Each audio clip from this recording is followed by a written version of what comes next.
నమస్తే ప్రియమైన విద్యార్థి మిత్రులారా, నేను మీ సారథి రమేష్. గౌరవరాజాజీ గ్రాండ్ పాస్ ఇంగ్లీష్ గ్రామర్ క్లాస్కి స్వాగతం, సుస్వాగతం. ఈరోజు క్లాస్లో మనము ఫ్రేజ్ నేర్చుకుందామమ్మా. మన ఫ్రేజ్ అంటే ఏమిటి, ఇది ఎక్కడ ఉపయోగపడుతుంది, దాని ఫంక్షన్స్ ఏమిటి మనం చూద్దామమ్మా. So let's see the phrase. Phrases పద సముదాయం. ఫ్రేజ్ అంటే పద సముదాయం అమ్మా. 2 లేదా 3 పదాల కలయిక ఏదైతే ఉంటుందో దాన్ని మనము ఫ్రేజ్ అంటాము. అయినా డెఫినేషన్ చూద్దామమ్మా, ఇంకా క్లియర్ అవుతుంది. A group of words without a finite verb forming a part of sentence is phrase. A group of words without a finite verb అంటే ఏ పద సముదాయంలోనైతే ముఖ్య క్రియ ఉండదో దాన్ని మనము ఫ్రేజ్ అంటామమ్మా. అది సెంటెన్స్ యొక్క ఒక భాగము. Farming part of sentence is phrase అంటే వాక్యంలోని ఒక భాగము, దాంట్లో ముఖ్య క్రియ ఉండదు.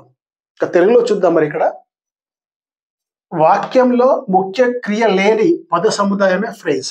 రాసుకుండా మా తెలుగులో కూడా. అంటే ఈ ఫ్రేజ్ లో మెయిన్ వర్బ్ ఉండదమ్మా, ఫైనైట్ వర్బ్ ఉండదు. సో మరి వీటి రకాలేంటి, ఇవి ఎక్కడ ఉపయోగపడతాయి? డియర్ ఫ్రెండ్స్, నేను మీకు ఒక సజెషన్ ఇస్తాను. ఎప్పుడైతే మీరు simple sentence, compound sentence, complex sentence చదువుతారో అప్పుడు ఈ ఫ్రేజెస్ మీకు చాలా ఉపయోగపడతాయమ్మా. సింపుల్ సెంటెన్స్ లో ఆల్మోస్ట్ ఫ్రేజెస్ ఉంటాయమ్మా. సో ఇవి కనుక మీకు వస్తే మీరు సింపుల్ సెంటెన్స్ కాంప్లెక్స్ సెంటెన్స్ గా, కాంప్లెక్స్ సెంటెన్స్ ని సింపుల్ సెంటెన్స్ గా ఈజీగా మార్చగలుగుతారు. సో పే యువర్ అటెన్షన్ అమ్మా. ఇక్కడ ఫ్రేజ్ అంటే ఏమిటి, ఎన్ని రకాలు చూద్దామమ్మా. Phrases are 3. ఫ్రేజెస్ 3 రకాలమ్మా. ఒకటి నౌన్ ఫ్రేజ్, రెండోది అడ్జెక్టివ్ ఫ్రేజ్, మూడవది అడ్వర్బ్ ఫ్రేజ్.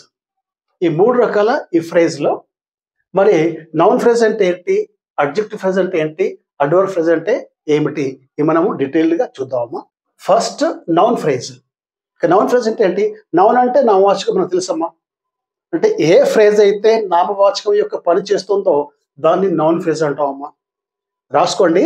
ఆ group of words which does the function of a noun is called noun phrase. నామవాచకం యొక్క పని చేయు శబ్ద సముదాయమే నౌన్ ఫ్రేజ్. చూద్దామా. మరి ఇక్కడ ఎగ్జాంపుల్స్ ఇచ్చాను, డెఫినేషన్ కూడా రాశాను. Noun phrase does the work of a noun. Does the work of a noun. ఒక నౌన్ పనిచేస్తుందమ్మా. నౌన్ ఫ్రేజ్ అంటే ఏం పనిచేస్తుంది? నామవాచకం యొక్క పనిచేస్తుంది. So let's see the examples. Example number 1, he wants to go to school.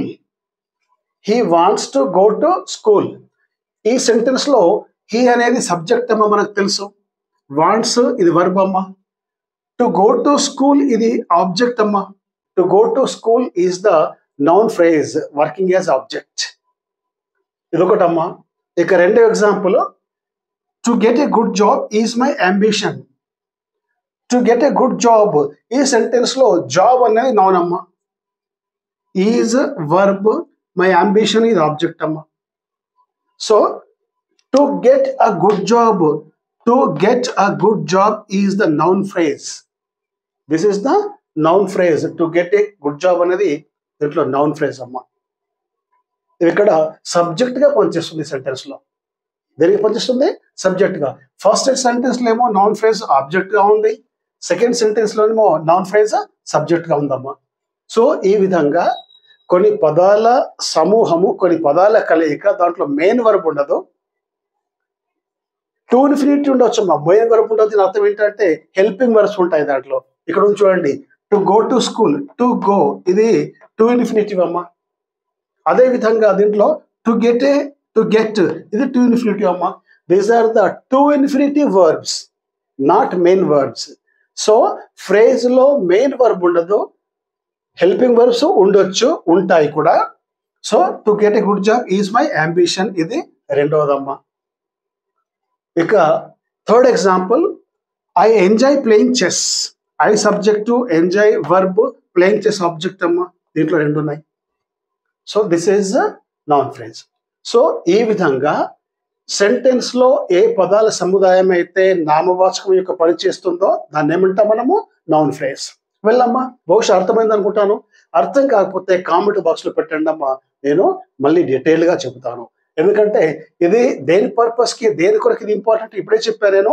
ఎప్పుడైతే మీరు సింపుల్ సెంటెన్స్కి కాంప్లెక్స్ సెంటెన్స్గా మారుస్తారో, ఇది one of the toughest topic అమ్మా. చాలా మంది విద్యార్థులకి complex sentence, simple sentence, compound sentence ఇవి చాలా కష్టంగా అనిపిస్తాయి. మీకు కనుక ఫ్రేజెస్ వచ్చినాయి అనుకోండి, అప్పుడు మీకు ఈ సింపుల్, కాంప్లెక్స్, కాంపౌండ్ సెంటెన్స్ ఏమి అంత కష్టం అనిపించవు అమ్మా. వెల్, ఇక రెండవది అడ్జెక్టివ్ ఫ్రేజ్ చూద్దామమ్మా. అంటే నౌన్ ఫ్రేజ్ నామవాచకం పనిచేస్తుంది. Adjective phrase, adjective phrase does the work of an adjective. విశేషణము యొక్క పనిచేయు పద సముదాయమే అడ్జెక్టివ్ ఫ్రేజ్ అమ్మా. డెఫినేషన్ ఆంగ్లంలో చెప్తాను, తెలుగులో చెప్తాను, రాసుకోండి. A group of words which does the function of an adjective is called adjective phrase. విశేషణముగా పనిచేయు పద సముదాయమే adjective phrase. So well, examples చూద్దాము దీంట్లో. మరి అడ్జెక్టివ్ ఫ్రేజ్ లో మరి అడ్జెక్టివ్ ఫ్రేజ్ ఏ విధంగా పనిచేస్తుందో. Example 1, he wore a turban made of silk. he subject అమ్మా, wore verb. ఆ టర్బన్, ఈ టర్బన్ అనేది నౌన్ అమ్మా. టర్బన్ అంటే బహుశా మీకు తెలుసు అనుకుంటారు, తలపాగా. టర్బన్ అంటే ఏంటి? తలపాగా. ఆ టర్బన్ మేడ్ ఆఫ్ సిల్క్ అంటే సిల్క్ తో తయారు చేయబడిన తలపాగను అతను చుట్టుకున్నాడు. He wore a turban made of silk. Turban made of silk, made of silk అనేది ఇది అడ్జెక్టివ్ ఫ్రేజ్ అమ్మా. ఇక్కడ ఇదేంటిది? Adjective phrase. వెల్, ఇక రెండవ చూద్దాం. ancestors lived in the houses built of stones. ancestors subject amma, noun, lived verb, in the houses built of stones. So house built of stones ide adjective phrase amma. in the houses built of stones is the adjective phrase. అంటే రాతితో కట్టబడిన ఇళ్లల్లో పూర్వీకులు ఉండేవారు. ఇది sentence అర్థం అమ్మా. So ఈ విధంగా a turban made of silk, in the houses built of stones, ఈ built of stones, made of silk, ఈ రెండు అడ్జెక్టివ్ ఫ్రేజెస్ అమ్మా. ఇవి అడ్జెక్టివ్ గా పనిచేస్తున్నాయి సెంటెన్స్ లో, అంటే అవి నౌన్ ని వర్ణిస్తున్నాయి. వెల్, ఇక ఇంకా చాలా బాగా అర్థమవడానికి నేను కింద కొన్ని అడ్జెక్టివ్స్, అడ్జెక్టివ్ ఫ్రేజెస్ రాశానమ్మా. చూడండి, రాసుకోండి, ఇంకా క్లియర్ గా అర్థమవుతుంది. అడ్జెక్టివ్ ఫ్రేజ్ అమ్మా. a grey cloud, ఇది అడ్జెక్టివ్. a grey cloud ఇది అడ్జెక్టివ్. ఇక అడ్జెక్టివ్ ఫ్రేజ్ అయితే a cloud of grey color.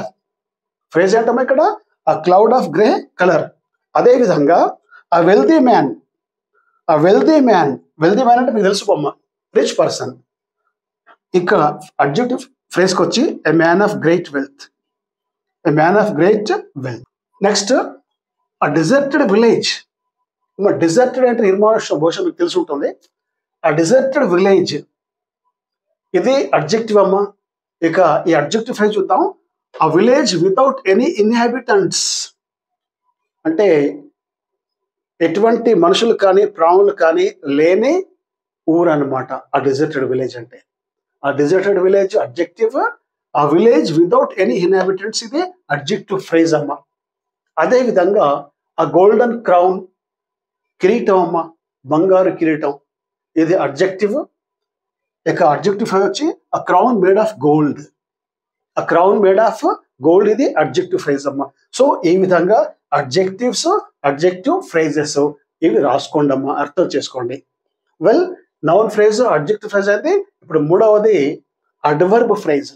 Adverb అంటే క్రియా విశేషణము. a group of words which does the function of an adverb is called adverb phrase. అడ్వర్బ్గా లేదా క్రియా విశేషణంగా పనిచేసే శబ్ద సముదాయమే ఈ అడ్వర్బ్ ఫ్రేజ్ అమ్మ. మరి చూద్దాం ఈ సెంటెన్స్ లో అడ్వర్బ్ ఫ్రేజ్ ఏ విధంగా ఉందో. ఎగ్జాంపుల్ చూడమ్మా. he ran with a great speed.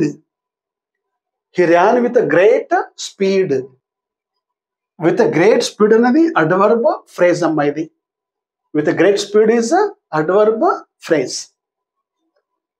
Next రెండవది soldiers fought in a brave manner. Soldiers మనకు తెలుసమ్మా, subject, fought verb, in a brave manner is adverb phrase అమ్మా. ఇది adverb phrase. How they fought, how అనే దానికి answer వస్తే అది adverb phrase అనుకోవాలి మనము.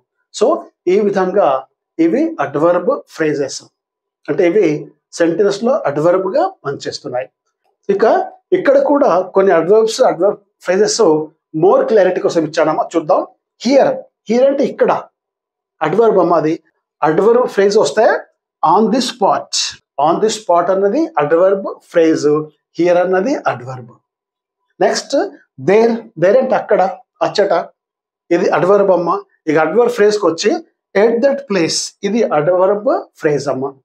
అదే విధంగా abroad, in a foreign country, beautifully, in a beautiful style, recently, just now, at a recent date. ఈ విధంగా ఇవి అడ్వర్బ్స్, ఇవి adverb phrases. Well, my dear students, I hope you have understood this. If you don't understand, please write your doubts in comment box. I will reply to your every doubt. So well, my dear students, let's stop here in this class, and in next class we shall meet with another topic.